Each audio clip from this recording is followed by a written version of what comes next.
Hey everybody. Well, I just wanted to show you that we still have Lulu. There's Lulu and Mr. Wilson. Lulu is on the left, Mr. Wilson is on the right. And yeah, they're still with us. Lulu is probably about, he's probably about 8 years old. And Mr. Wilson is about 3 years old. Huh. Hi guys. Yeah, so they're still hanging out. And well, let me get that focus there. This doesn't want to focus. Anyway, so there they are.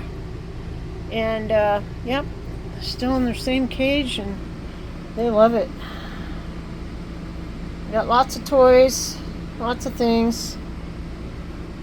They absolutely love that toy, which had other things in it, on it. Cork. They love cork. And they will just tear that apart. Right, guys? Yep.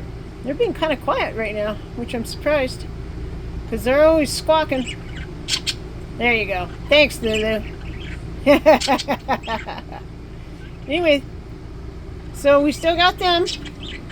We don't have any fish. We don't have an RV fish, any RV fish left. But yeah. So that's it. Okay, say goodbye now. Bye, Lulu. Bye, Mr. Wilson. Mr. Wilson. Okay. Bye, everybody.